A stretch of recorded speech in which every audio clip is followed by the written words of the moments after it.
What's going on, guys? Thanks for tuning in again for another episode of Dark Souls 2 PvP. Here we are in the Blue Cathedral this time, and I'm testing out a Dark Chaos Blade buffed with Resonant Blade. So, this is something that, in my opinion, is very overpowered. I mean, if you watch the matches that I have here, you're gonna watch me absolutely destroy people. I mean, look at that damage. And the thing about this particular buff is that it's a little bit better, if not quite a bit better, than the other buffs, as in Sunlight Blade and Crystal Magic Weapon. Being the fact that it has a multiplying factor of 1.5 as compared to 1.3 on the before mentioned buffs. So if you have a dart weapon and you can amplify that dart damage, then going this route, especially if you can hit that level 150 that everybody's doing. And I don't know why I did that right there. I almost died because I thought I had the wrong, I meant to cast the actual spell there, but if you can hit the level 150 that everybody's doing, then this build is actually really economical to make and really easy to make. So here I'm demonstrating a little bit of this weapon with the Chaos Blade, and then in the next section I'll be demonstrating the fire buff with the Chaos Blade. Both are similar. This one does more damage, and a little bit, probably around 100 and something, I believe. That one does a little bit less damage, still great damage though. However, I think that actual setup has more endurance because you don't have to split the points into intelligence and faith. And in my personal opinion, I think level 150 might be a little too high. It's either that or these buffs might be a little bit too OP. So with that being said,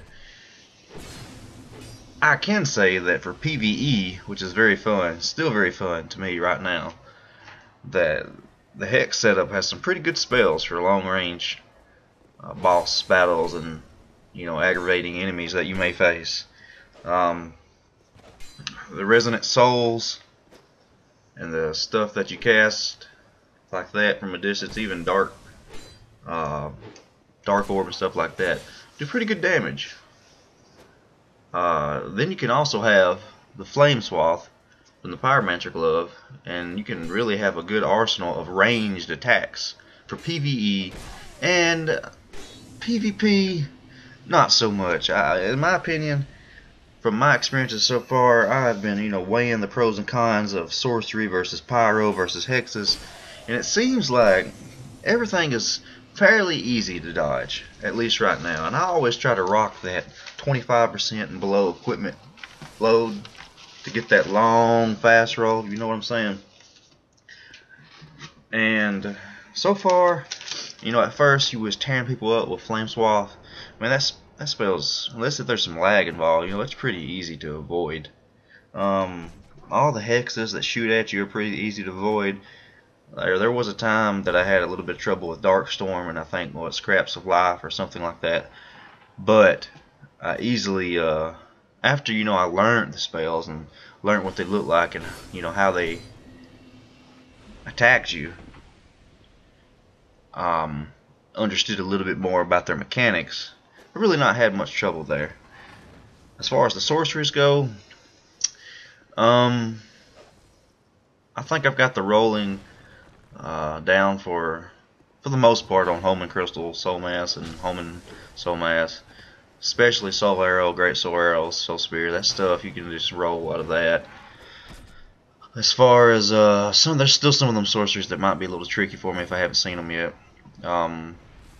Such as, the Great Magic Sword sometimes hits me because I kind of go for a roll backstab, and I just miss the timing, and I think he may be casting Soul Spear or something. He swats into the edge of it or something like that. And there's, I don't know, I haven't really had a lot of experience fighting some of the I guess like Soul Barrage and stuff like that, or whatever they're called. I mean, I'm not 100% sure. As far as the Pyromancies, the fireballs are pretty easy to avoid. Flame Swat's easy to avoid. Firestorm sometimes has tricked me, but it's like you saw in the earlier clip there. I roll backstab that guy and somehow didn't get hit by the pillar. So that, and what else? So I really hadn't had much trouble there. Pretty much. Now when I'm using these buffs, I'm not using, or I'm not fighting against people that I guess you would say would have a lot of experience. I don't know. I don't have a lot of experience. They don't have a lot of experience. And in my opinion right now, the best counter that they could have would be to also bring a buff build as such to face me, because I don't know, it seems like the technique in this game, at least for right now, is not as either available or as efficient as in Dark Souls 1. For example, in Dark Souls 1, we had methods of punishment, we had counters to counters, we had all that kind of stuff. We could roll backstab spells that were you telegraph from a mile away. We could have different methods of backstab technique and defense. We had toggle escapes, which my point is, with all those techniques and more, they're exactly what I'm calling them. They're techniques. You need to learn the techniques because it makes you a better player. And this game may have techniques that obviously we don't know about yet, but so far I'm seeing a lot of R1 technique, who can stun lock the other person the fastest and with the most powerful weapon. And that's why I'm showcasing these powerful weapons. If you're gonna base your combat, your PvP on stun locking and as such, then you need a good, fast, long-reaching weapon that does a lot of damage. And here I am with the Fire Chaos Blade, and it's pretty stylish too. I really enjoy the fire side of things. Too bad that the pyromancy spells aren't quite quick enough for me here in PvP, or I'm just not quite good enough yet with them. So, with that being said, hopefully something will come up to where maybe the PvP will be based on straight up distancing and baiting. But the point is, it seems like even if you're basing those elements of PvP into, say, baiting and any kind of technique you would be using, would your goal be to reach the stun lock? Whereas in Dark Souls, we know that the backstab was an acceptable means of an attack. So if I reached the backstab, I did good. However, it wasn't the only means of attack. If I reached a R1 spam on you, or a combo attack, or running R1 to R2 Claymore or something, as such, or even some great combustion, anything, Whereas I'm afraid that this game may have the stun lock as being its primary means of engagement. Which, the backstabs on this game, I mean, they're there, and I've landed them, you've landed them, everybody's landed them, but they're not. When I go into a match, I'm not saying, oh, I'm gonna backstab this guy to death. That's not how we're fighting, Or I'm gonna parry this guy to death. The problem with parrying is, if you miss your parry, you get stun locked. So if we're gonna base it around that, we're gonna have to have a totally different mindset. Which, when it comes to these buffs and these long-reaching katanas with speed, as I'm fighting a guy here with a buff, it looks like he's using a great magic weapon. Then, I mean, to me, you have more limited technique in PvP, which, that's just a presumption. There may be some techniques come up that we don't know about, or stuff may get patched, and that'll be great, you know. That's just from my experience so far. So maybe your experience is a little different, but for the most part, I think that most of the people are kind of seeing what the PvP is about right now, and we're all trying to, I guess, stun lock the other guy before he stun locks us. But like I said, you know, I really hadn't had no competitive matches with anybody yet.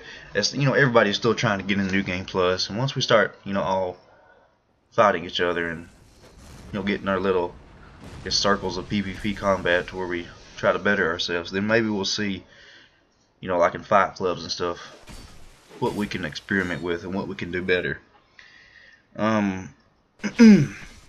Excuse me. But yeah, back to the spells. I don't know. It seems like most of the spells are going to be easy to avoid. They did, you know, that recent video that guy came out with concerning the agility and the invincibility frames. I mean, that's cool and all. I don't know how viable that will be. There will be more tests done, hopefully by someone other than me on that. And I know I was talking to Elite and stuff about dual wielding katanas last night, and after talking to him, and you know, he shot me up with a message saying that infinite stun lock he doesn't think was possible on this one. And you know, I went and started testing it out, and I couldn't get an infinite stun lock on anybody. I was better off with a two-handed running R1 to R1, which then probably rolling away. But even the running R1 to R1 is harder to land. You can land the running R1, or you can miss the running R1 and leave yourself wide open. So if we're basing the combat, I think, on, you know, engaging, getting in and stunning the other opponent and doing damage like that, either if we all go buffs and the match is in really quick, or if we don't go buffs and maybe we learn the different movesets of the different weapons and try to apply some PvP there.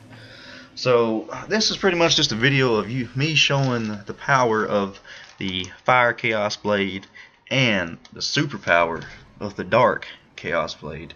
Both weapons very acceptable to, or I should say very, very useful when it comes to damage output, and very stat efficient as well, very stat efficient. So if you're interested in something like that, I would consider looking into that. It also is very good in PvE. But other than that, that's all I've got.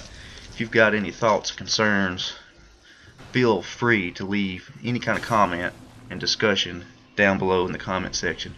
But until next time, I am out. Thanks, guys.